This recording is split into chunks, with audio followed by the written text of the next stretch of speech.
amor es paciente y muestra comprensión. El amor no tiene celos, no aparenta ni se infla. No actúa con bajeza ni busca su propio interés. No se deja llevar por la ira y olvida lo malo.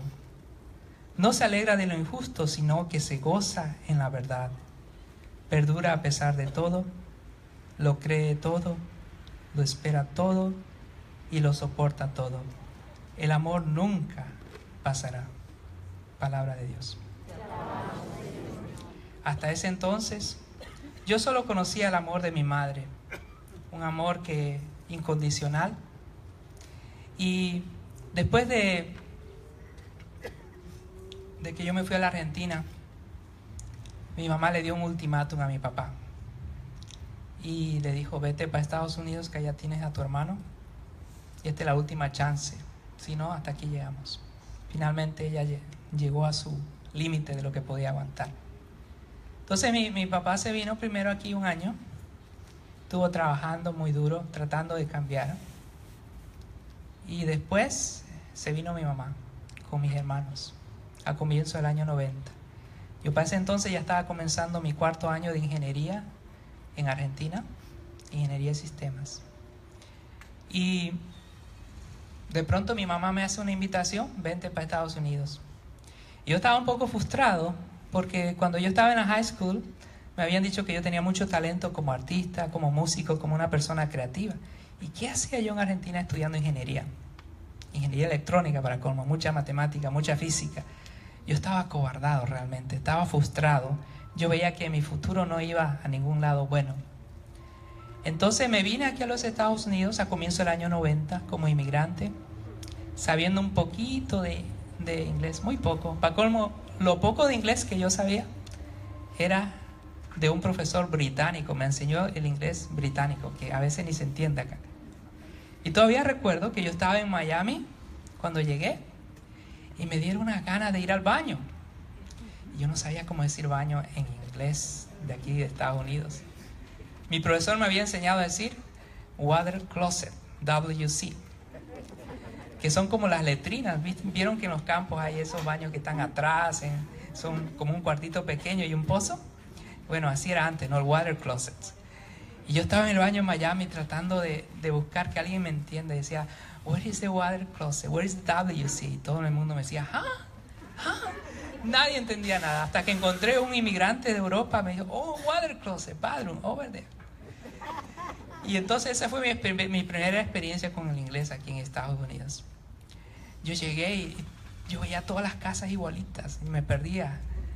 Y al poco tiempo comenzamos a trabajar muy duro en joyería y sufriendo mucho porque a veces nos quedamos sin trabajo, teníamos que trabajar, ni siquiera al salario de mínimo nos alcanzaba. Pero poco a poco seguimos perseverando, mi papá tratando de cambiar. Y al poco tiempo que llegué acá, me involucré en el coro de la iglesia. Como yo le dije, mis planes nunca era estar sirviendo en la iglesia. Yo venía por cosas materiales, yo venía por éxito. Sin embargo, el Señor me hizo un llamado a través del que hoy es diácono en la parroquia, diácono Eduardo Virbet, y me dijo: mira, no tenemos a alguien que ayude en el coro. El que estaba dirigiendo se accidentó, no puede tocar por 6 meses. Se enteró que yo sabía tocar guitarra y me dijo: ¿por qué no vienes y nos ayudas?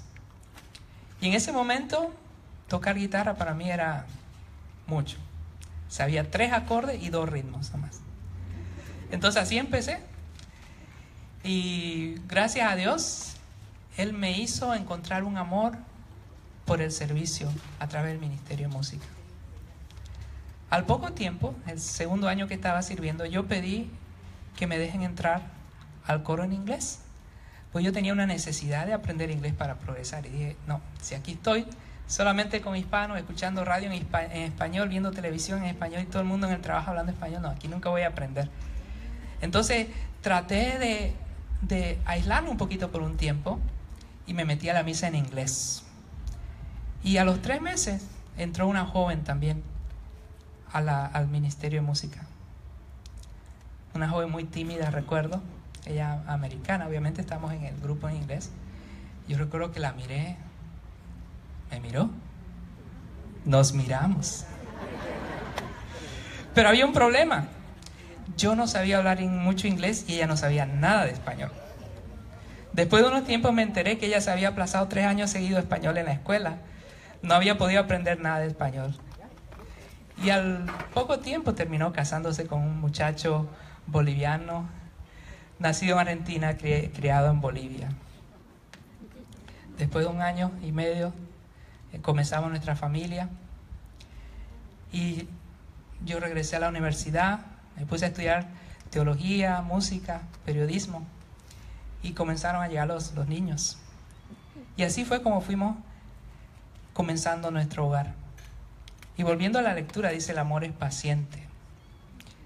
Realmente mi esposa fue muy paciente conmigo esos 2 primeros años. Porque a pesar que yo me hice la promesa de no abusar del alcohol y de que mis hijos nunca iban a ver borracho, sin embargo yo no estaba preparado para ser un esposo y no estaba preparado para ser un padre. ¿Y saben por qué? Porque yo no había tenido un ejemplo. Yo no conocía lo que era ser un buen esposo. Yo no conocía lo que es ser un buen padre. ¿Cuál es la mejor escuela? Es la casa.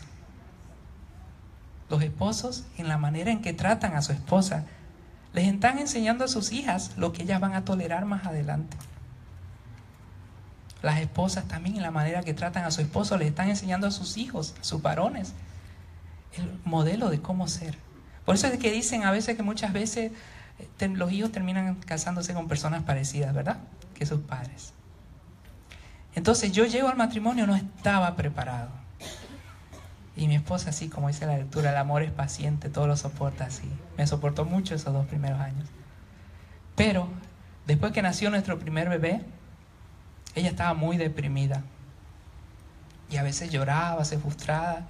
Y yo pensé que era la depresión después de un parto. Sin embargo, al poco tiempo fuimos a un psiquiatra. El psiquiatra le dio unas píldoras, no ayudó en nada. La cosa se puso peor. Y entonces alguien le aconsejó que vaya a consejería matrimonial.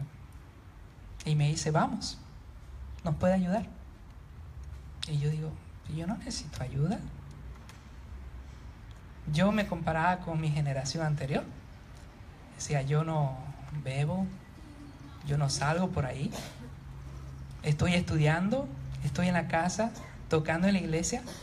Yo soy Mr. Perfect, el esposo perfecto. Yo pensé que no hacer cosas malas ya era un buen esposo, un buen padre. Sin embargo, yo no hacía nada bueno tampoco. Era como un turista en mi casa. ¿Y saben por qué? Yo no es que yo quería ser un mal esposo, no es que yo quería ser un mal padre. No me habían enseñado. Es más, ¿se acuerdan que yo le dije que viví con mi abuelita 4 años? En esos 4 años, mi abuelita, Dios la tenga en su gloria, que me quería, me amaba mucho, me amaba tanto que no me dejaba ni siquiera levantar un plato. No me dejaba ni siquiera llevar algo a la cocina.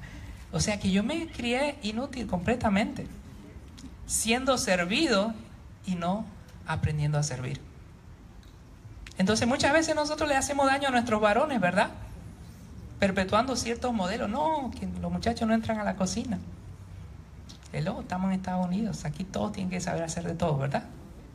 Ambos trabajan, ambos tienen que servir. Amén. Entonces mi esposa, el amor es paciente, me aguantó mucho esos 2 primeros años que yo era un turista en mi casa, un hospedado. Hasta que llegó un momento en que me convenció a ir a la consejería matrimonial. Y yo ya fui por quitármela de encima, porque tanto me rogaba y me pedía. Y yo dije: pues yo no tengo problema, le decía. El problema lo tienes tú. ¿Por qué no vas tú que te arreglen la cabeza y yo aquí te espero? Y yo sin darme cuenta era machista. No era violento, pero era machista al fin, ¿verdad? Pero al final fui a la sesión de consejería. Y todavía recuerdo que habían 2 sillones ahí. Estaba yo a un lado, mi esposa al lado, la consejera enfrente abrió un libro y nos empezó a preguntar, a ver, ustedes tienen un bebé, ¿verdad? Para ese entonces solo había nacido nuestro primer hijo, Alex, que tiene 24 años, que le pido oraciones para que no se me lastime, porque anda en Tijuana ahorita construyendo casa de una misión, se fue por una semana, así que anda con otros jóvenes sirviendo, haciendo una buena obra por allá. Entonces, estamos ahí en la sesión de consejería y la consejera empieza a preguntarnos todo lo que se hacía en el hogar. A ver, si el bebé se despierta en la noche, ¿quién es la primera que se levanta? Becky, escribe. Y si hay que cambiarle los pañales, ¿quién lo hace? Becky. Y en la mañana, ¿quién es la primera persona que se levanta? ¿Usted estaba ahí? No. Muy bien, Becky. ¿Quién prepara el desayuno? ¿Quién cocina? ¿Quién lava la ropa? ¿Quién plancha? Mi nombre no figuraba en nada. Y yo me iba agachando, así como que la silla se me iba haciendo más grande.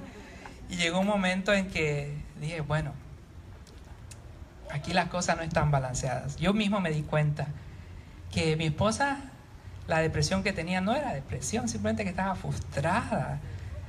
Porque yo lo que no le había contado es que mi suegro, él es el perfecto esposo. Él es un príncipe. Él nunca deja que mi suegra levante los trastes y los lleve. Él es el primero en levantarse, el primero en servir, siempre está ayudando. Es un modelo de esposo, de padre, de servidor, como Jesús nos dice, ¿no? Esposos, amen a sus esposas, como Cristo amó a la iglesia, ¿verdad? Pero no es para decir que se sometan, sino que Él nos dice que tenemos que servir, darnos por nuestra familia. Entonces así es mi suegro. Imagínense, mi esposa se casa con alguien que era lo opuesto. Yo creo que ella por esos 2 años debe estar pensando qué error que cometí, ¿verdad? Pero gracias a Dios que yo me di cuenta y comencé a hacer un esfuerzo por cambiar, por reprogramar toda la forma que me habían criado. Y poco a poco empezamos a desarrollar habilidades de cómo comunicarnos. Porque la única forma que yo sabía de comunicarme era a veces frustrado, a gritos o malos tratos, que era lo que yo había aprendido de mi generación previa. Entonces, quiero compartir con ustedes lo que tiene la Biblia, la carta a Santiago 1, 19 a 22. Santiago 1, 19 a 22.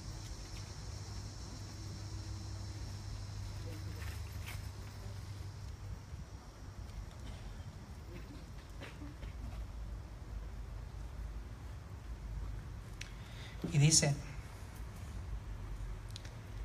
hermanos muy queridos, sean prontos para escuchar, pero lentos para hablar y enojarse. Pues la ira del hombre no realiza la justicia de Dios. Por eso, rechacen la impureza y los excesos del mal y reciban con sencillez la palabra sembrada en ustedes, que tiene poder para salvarlos. Pongan por obra lo que dice la palabra y no se conformen con oírla, pues se engañarían a sí mismos. El que escucha la palabra y no la practica es como aquel hombre que se miraba en el espejo, pero apenas se miraba, se iba y se olvidaba de cómo era. Todo lo contrario, el que fija su atención en la ley perfecta de la libertad y persevera en ella, no como oyente olvidadizo, sino como activo cumplidor, este será dichoso al practicarla. Si alguno se cree muy religioso, pero no refrena su lengua, se engaña a sí mismo y su religión no vale. La religión verdadera, perfecta ante Dios nuestro Padre, consiste en ayudar a los huérfanos y a las viudas en sus necesidades y en no contaminarse con la corrupción de este mundo. Palabra de Dios. Me gusta esa frase que dice: sean prontos para escuchar, pero lentos para hablar y enojarse. Ustedes saben que el Señor nos dio 2 orejas y una sola boca, ¿verdad? ¿Qué nos quiso decir? Nos dio 2 oídos y una boca. ¿Qué nos quería decir en la forma que nos hizo? Tenemos que escuchar más y hablar menos. Entonces, eso fue algo que yo tuve que aprender también bien temprano en mi matrimonio. Aprender a escuchar. Porque es algo que nosotros los hombres nos cuesta mucho. Y de vez en cuando mi esposa me lo recuerda, porque tendemos a volver a los hábitos pasados. Y tratamos, algo que aprendemos en la consejería fue no dejar que pase mucho tiempo para sentarnos y hablar juntos como familia, nuestros planes, la crianza de nuestros hijos. Cualquier decisión importante que se tiene que tomar, la tomamos en conjunto. Y aprender a dialogar, aprender a escucharnos. Yo, viendo a mis padres cómo se criaban, ese fue el gran problema de ellos.